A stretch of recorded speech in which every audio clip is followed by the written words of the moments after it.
अनोखी शर्त।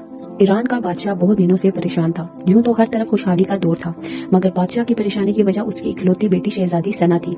हर बाप की तरह बादशाह भी अपनी बेटी की शादी करके अपने फर्ज से दोष होना चाहता था, लेकिन शहजादी सना ने भी अजीब ऐलान कर रखा था कि जो शख्स इस सवालों के जवाब दुरुस्त देगा वो इससे शादी करेगी। आसपास की रियासतों के कई शहजादे आए मगर नाकाम लौट गए। इस मुल्क में नौजवान तालिब इल्म भी रहता था। इसका नाम आजिम था। इसने अपने वालिद से कहा कि वो भी अपनी किस्मत आजमाना चाहता है। आजिम के वालिद उस्ताद थे और कई बरसों से लोगों में इल्म की रोशनी बांट रहे थे।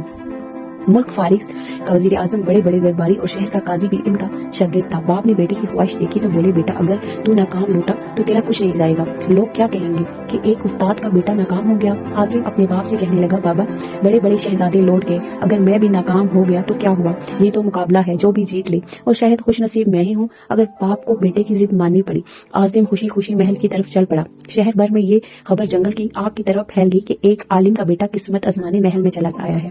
मुकर्ररा वक्त पर महल लोगों से खचाखच भरा हुआ था। बादशाह तख्त पर बैठा था। मलका आलिया भी महल में मौजूद थी। वजीर, अमीर, दरबारी और अवामुल नास सब दरबार में मौजूद थे। आखिर शहजादी ने अपना पहला सवाल कर डाला। उसने शहादत की उंगली फिजा में बुलंद की। आजिम ने कुछ देर तवक्कुफ किया और फिर शहादत वाली उंगली के साथ वाली उंगली भी फिजा में बुलंद की। ये देखकर शहजादी मुस्कुरा उठी और मलका आलिया बोली, शाबाश ए नौजवान, तुम पहला मरहला कामयाबी से तय कर गए हो। दूसरे सवाल के लिए शहजादी कुर्सी से उठी और हाथ में तलवार लेकर हवा में चलाने लगी। कुछ देर बाद वो दोबारा अपनी नशिस्त पर आकर बैठ गई। बादशाह समेत हर दरबारी की नजर आजिम पर थी। आजिम खड़ा हुआ और अपनी जेब से कलम निकालकर फिजा में बुलंद कर दिया। शाबाश ए नौजवान, हम खुश हुए, ये जवाब भी दुरुस्त है। मलका आलिया की आवाज दरबार में उभरी। इसी के साथ दरबार मुबारक हो की आवाज से गूंज उठा। दो सवालात क्या किया था, इनके जवाबात क्या थे? अब हर शख्स इस पर गौर कर रहा था कि शहजादी ने क्या पूछा और आजिम ने क्या जवाब दिया। लोगों के लिए ये एक राज था। आखिर शहजादी ने तीसरा सवाल कर डाला। वो तेजी से सीढ़ियां उतरी और तेजी से सीढ़ियां चढ़कर दोबारा अपनी नशिस्त पर बैठ गई। ये बड़ा अजीबोगरीब सवाल था। हर तरफ खामोशी थी। लोगों की सांसें रुकी हुई थी। अब तो आजिम के हाथ पांव ठंडे होते जा रहे थे। आखिर आजिम खड़ा हुआ और अपने दिल पर हाथ रखकर शहजादी की तरफ देखने लगा। मरहबा मरहबा ए नौजवान, मुबारक हो, शहजादी ने तुम्हें पसंद कर लिया है। मलका आलिया की आवाज के साथ ही शहजादी सना शर्माकर महल के अंदरूनी हिस्से में चली गई और महल मुबारकबाद की आवाज से गूंज उठा।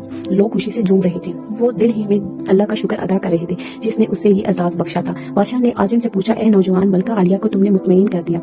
अब ये बताओ कि तुम इससे क्या पूछोगे और तुमने क्या जवाब दिया? अगर तुमने एक भी गलत जवाब दिया तो तुम्हारी गर्दन मार दी जाएगी। आजिम और इत्तेमाद अंदाज में खड़ा हुआ और बोला, बादशाह सलामत। शहजादी ने एक उंगली खड़ी करके पूछा था कि तुम क्या अल्लाह को एक मानते हो? मैंने दो उंगलियां खड़ी करके जवाब दिया कि अल्लाह और उसके रसूल सल्लल्लाहु अलैहि वसल्लम पर मेरा ईमान अटल है। बहुत खूब, हम खुश हुए, बादशाह ने मुस्कुराकर कहा। आजिम बोला। इसके बाद शहजादी ने तलवार चलाकर पूछा था कि इससे बड़ा कोई हथियार है? मैंने जवाब दिया, हाँ, कलम और तलवार के पार से ज्यादा कार होता है। बादशाह, नौजवान, तुमने हमारा दिल जीत लिया। तुमने साबित कर दिया कि जाओ जलाल, दौलत और हशमत की इल्म के सामने कोई हैसियत नहीं। लेकिन तीसरा जवाब? बादशाह ने हौसला अफजाई करते हुए पूछा। आजिम ने आसमान की तरफ देखा और कहने लगा, बादशाह, शहजादी दरबार की सीढ़ियां उतरी और चढ़ी, कुर्सी पर थक कर बैठ गई। उन्होंने पूछा कि मैं थक चुकी हूँ, लेकिन मेरे जिस्म की एक चीज नहीं थकी। मैंने जवाब दिया, दिल।